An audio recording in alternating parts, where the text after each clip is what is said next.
Welcome to another edition of the Big News Roundup. I'm Bill Thomas, and here's what's happening right now. Shocking revelations as a number of radical left grant donors are now accused of funding a guerrilla army to fight against ICE agents in Minnesota. A Navy intelligence officer assigned to track terrorist financing links Minnesota daycare fraud money directly to an al-Qaeda-backed terror network in Somalia. And subpoenas are on the way as Congress vows to get to the bottom of why so many Somali couriers have been caught red-handed moving hundreds of millions of dollars in cash through U.S. airports. Also, big news, President Trump threatens now to cancel the midterm elections, and a famous Hollywood landmark has just been named the worst tourist destination in the entire world. All this and a bunch more coming up right now on the Big Roundup. Now, we have a great deal to get to today, and we'll begin with this one as a number of radical loons, anarchists, and professional agitators continue to do everything in their power to disrupt federal law enforcement efforts in Minnesota. A shocking new report now linking several far-left organizations with funding their efforts. The report claims that right now, a loose affiliation of radical left grant foundations are spreading their cash around to various guerrilla-like groups which are operating in communities throughout our entire country. Furthermore, it says that these well-funded grant givers are part of a vague coalition of separate ICE watch organizations, which ultimately break down into a bunch of individual sleeper cell-like squads dedicated to disrupting ICE at every turn. Additionally, they say these grant foundations collect their donations through a variety of obscure and difficult-to-trace nonprofit charities that are basically pass-through funding vehicles which launder contributions from liberal, deep-pocketed mega-donors, guys like George Soros. Meanwhile, the grant money is eventually divvied up and used by activists to buy uniforms in the shape of highly visible and easily recognized vests for what one group calls their protective forces. Even more disturbingly, that same group, a squad called Defend the 612, actually operates a bit like a paramilitary organization. They brag about teaching their foot soldiers a number of precise de-arrest and evasion tactics in order to help them actively put up a fight against ICE. I say stop that. Go home, have a TV dinner, watch the roller derby, and then go to bed. Off with you. As part of their efforts, these disruptive groups actually publish guidebooks which instruct their followers how to properly and physically assault federal officers, all in order to free suspects from police custody. And so that's a real dumb strategy, dangerous too. These orders also encourage agitators to intimidate ICE agents who are in the process of making an arrest by totally surrounding them with an unruly mob and then swarming in on them until they release their suspect. Taking it a step further, the document brags that each time they physically stop an arrest from being made, they're helping to spread a micro-intifada, which can inspire others and help them eventually overthrow what they call a noxious ruling order. And basically, that's kind of a bonehead sales pitch to disguise the fact that someone is going to get hurt. You don't want to do this.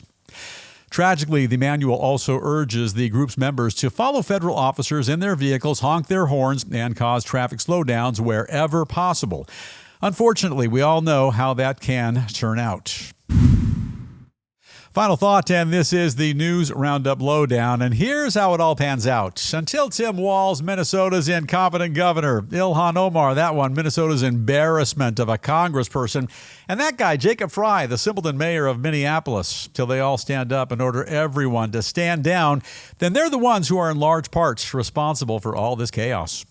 So, ICE agents are charged with a critical mission: lawfully find illegal immigrants, safely take those individuals into custody, and in time participate in the deportation process. When rogue, conflict-oriented groups get in the way, when they're encouraged by corrupt state leadership to interfere with federal law enforcement, people can and oftentimes do get hurt or even killed. For any person to enter this country without going through proper channels and waiting their turn, waiting in line, they've committed a crime and they should be held accountable. For those who are here lawfully and trying to support illegal immigrants with a bunch of your goofy protests, that's your right, but it doesn't make your actions correct.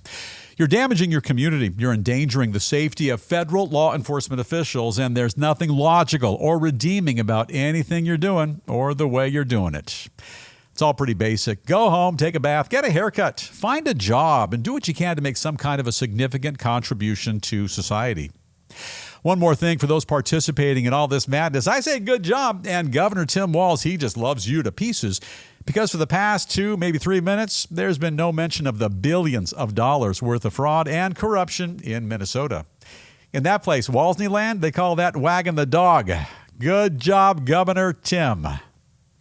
Turning now to a former Navy intelligence officer who says that he first began tracking money related to Minnesota's massive daycare fraud schemes nearly a decade ago, and that leads directly to an al-Qaeda-linked terror group. And that's just salt on a festering wound. The officer says that when he became a member of our country's Joint Terrorism Task Force back in 2016, he was already tracking hundreds of millions of dollars, which were being taken all by Somali couriers out of our country via the Minneapolis-St. Paul International Airport. They call that MSP down there.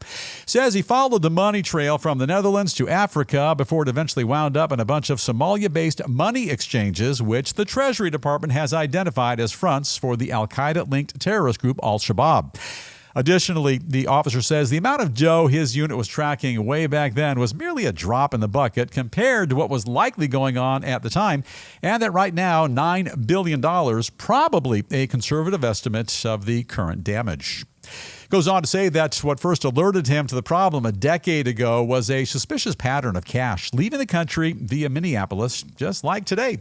As a result, he began to ask where it was coming from, and eventually, his research led him to compile a list of fake daycare companies as well as others with highly inflated numbers.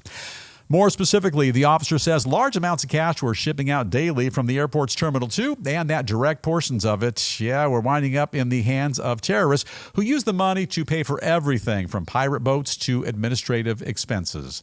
It's odd this story just gets more and more incredible with each passing day. Taking it a step further, he blames the ongoing fraud schemes on the constant flow of immigrants into our country. Claims this type of institutionalized grift machine, it relies on a steady diet of newcomers in order to support all the bloated welfare programs which have been built up by lawmakers over the years. Final thought, and this is the News Roundup Lowdown. Maybe this is why government leaders in Minnesota are so up in arms right now. They've been found out. The jig is up. The genie's out the bottle. The cat's out the bag, and there is absolutely no turning back. At the very least, Governor Tim Walz, he's got to be somewhat embarrassed. And check this out. Just last night, I think I saw a picture of Tim Walz wearing the phony glasses and big nose disguise. It was either Tim Walz or Ilhan Omar, or maybe both. At this point, I can't be sure. Now, most people wear that contraption when they go to IHOP and they order that Rudy Tooty Fresh and Fruity Pancakes thing. But look, it's actually a multi-purpose disguise. And when you head up a state which is being looked at very closely for $9 billion worth of fraud, it's kind of important to move around town incognito. Now, look, fraud is one thing, but that tons of that money was allegedly used to fund terrorist activities is both reprehensible and inexcusable, and this never should have happened. Now, tons of people have been leaving comments for us right here on this channel saying that exact same thing. Here's the bottom line. For some people, money's kind of like fame, fancy champagne, and expensive Cadillac cars. Once you've had a taste of any of those things, you want more and more. And for some people, enough is never enough. Sticking with a bit of a related topic now and shifting our focus to Capitol Hill, where federal lawmakers are now expanding their investigation into Governor Tim Walz and Minnesota's massive fraud schemes by adding the new Somali Suitcase cash scandal into the mix. Kind of sounds like a fancy cocktail or an aperitif. Give me one of those Somali Suitcase cash scandals and make mine a double. And by the way, just like James Bond, shaken, not stirred. As we told you yesterday, Somali couriers have spent the last couple of years ferrying nearly $700 million in U.S. cash out of the country via the Minneapolis-St. Paul International Airport. Now, Republican Senator Rand Paul, I know that guy. He's over there in Kentucky. He says his Homeland Security Committee is going to do whatever it takes to get to the bottom of the matter, including by issuing a number of critical subpoenas to force Minnesota's leaders to testify. I don't know about you, but I want to see those poor saps under oath with beads of sweat pouring off their foreheads. That'd be kind of lovely. The senator also says that although their investigation currently underway, his team is already bumping up against the federal government, which is conducting an extremely significant probe of their own. Absolutely. In the meantime, on the other side of the Capitol building, the House Oversight Committee also looking into the suitcase scandal and promising to hand out subpoenas as quickly as they can get them out the door, saying they believe that a widespread professional organization is ultimately behind the big scheme, the big scam. Additionally, the lawmakers say they're deeply concerned that some of the money eventually wound up in the hands of overseas terrorist groups, which threaten American lives and all over the planet. According to a number of people in Minnesota, Governor Tim Walz, who's directly responsible for all the fraud that's happening in his state because he failed to do anything to stop it, and even worse, he retaliated against the whistleblowers who tried to warn him about it in the past. We all know how that goes. They accuse both Walz and his fellow Democrats of allowing the schemes to continue in order to reap the benefits of the corruption. For her part, Somalia-born Congresswoman Ilhan Omar, the star of the program, claims it's utterly ridiculous for anyone to think that Democrats condone her state's welfare fraud in any way. Who's she kidding? She says the Trump administration is simply wasting both time and valuable taxpayer resources on a witch hunt, which will ultimately lead to nowhere. I guess that must be why she's fighting back so hard. Yeah, it makes perfect sense. Meanwhile, the My Pillow guy, look at that fancy mustache. The My Pillow guy himself, Mike Lindell, now weighing in, claims that in his opinion, both Walz and Omar were involved in all the fraud, that at the very least they let it go on, and that when it's all said and done, they've all got to go to prison. Mike Lindell for governor. I kind of like that guy. Final thought, and this is the News Roundup Lowdown. Here's what really matters. Be thankful today. Be thankful for, if nothing else, one spectacular windfall that we all benefit from regarding this brutally intriguing story. Give me a minute. We'll get to that. First, though, with regard to the extreme amount of dough moving through the Minneapolis International Airport, we had tons of comments yesterday from people who were curious as to how that could happen. Yeah, we looked into it. Turns out if you're traveling with an excess of $10,000, all you have to do is report it to a Customs and Border Protection officer when leaving the U.S., but apparently no limit to the amount you can leave and travel with. Now, I'm no Lieutenant Columbo, but do the math. You got literally hundreds of millions of dollars outbound from Minnesota, a state mired in billions of dollars worth of fraud, and at the very least, something appears to look mildly suspicious. Thing is, everybody knew about it, all the dough, nobody did or said anything, and I think Tim Walz, Ilhan Omar, and a bunch of others know a hell of a lot more than they're telling us. And the way I see it, and many of our fellow Rounduppers, they're saying the exact same thing. Governor Tim would look mighty fashionable right now, sporting a pair of shiny carbon steel Minnesota manufactured handcuffs. Yeah, just like the ones you're looking at right now, right over my shoulder. Back to being thankful. With each passing day, we're learning more about who this Tim Walz charlatan really is. And he's the guy who nearly became the vice president of the United States. We averted a tragedy, America, as he could have become a key player in not just the destruction of one state, but the entire country. The whole enchilada. Prawn of the Magnificent, if you would please. A nice big platter of enchiladas. They look like chicken enchiladas, and all the cheese on top. That looks good. Get that away. You're making me hungry now. All right, change things up just a bit and take a look at a new measure from lawmakers aimed at curbing the threat of the Chinese Communist Party and making them pay for ongoing human rights atrocities. Hey, listen up. These are some serious bad cats. In a significant move, a bipartisan group of senators on Capitol Hill has just introduced a critical bill which would close several highly questionable Hong Kong trade bureaus located on U.S. soil, all due to their close affiliation with Chinese communist regime. Those offices are strategically located in Washington, also San Francisco and New York, and for decades now, they've enjoyed special privileges because of Hong Kong's prior independence. Now, however, both Republicans and Democrats alike, they're standing united against China and accusing the brutal communist regime of undermining both the freedom and the human rights of the people of Hong Kong. Now, by introducing the bill, they're now looking for the authority to close down those Chinese outposts permanently and put a clamp on the CCP's ongoing efforts to expand their transnational repression here in the U.S.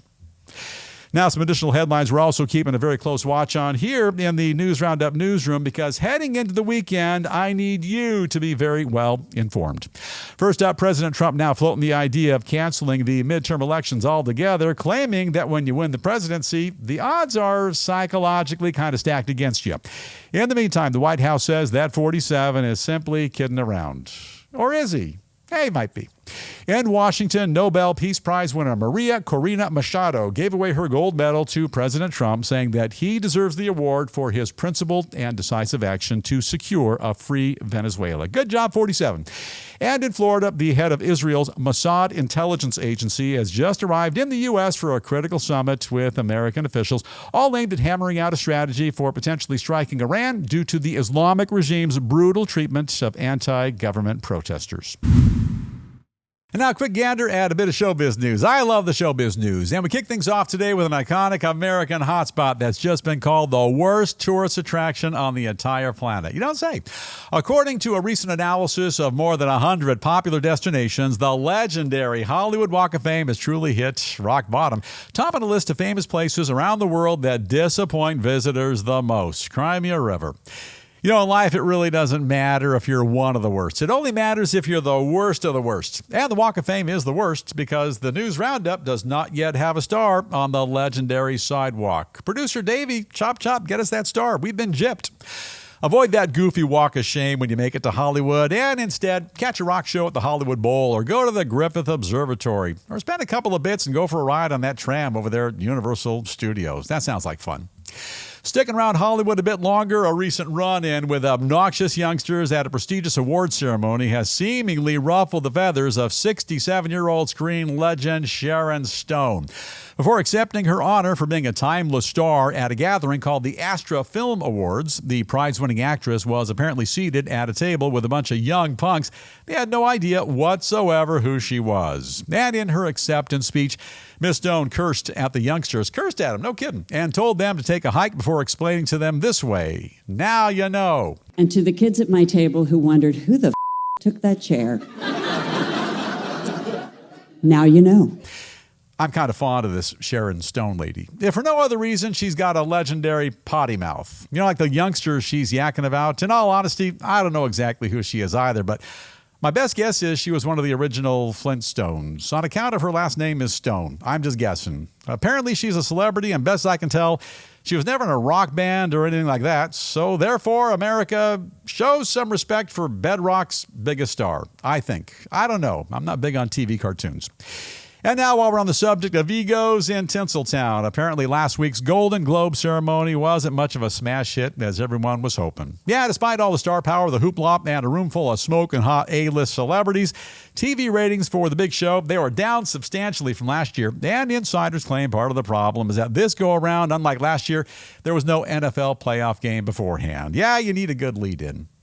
Look, naturally, viewership was down for last weekend's Golden Globes Awards because it's nothing more than a preseason game, a warm-up to the real deal, the Oscars. And check out the big program, 98th Academy Awards show coming up Sunday, March 15th on ABC TV, just a couple of months out. Yeah, the Oscars are great because you never know what's going to happen. They had that streaker on the live program back in 1974. Jennifer Lawrence trips on her way up to the stage. That was back in 2013. And, of course, Will Smith throwing his legendary temper tantrum on the program in 2022. This year, I'm laying down the gauntlet. No nudity, trips, falls, or fisticuffs. I want a clean program this year. And with that, it is time to call it a wrap on the Big News Roundups. Have an awesome day today. Stay safe. Have a great weekend as well. And if you haven't done so already, don't forget to hit that subscribe button right there. With that, let's dim the lights. We're going to gently fade to black. We'll see you right back here next time for another episode of the Big News Roundup.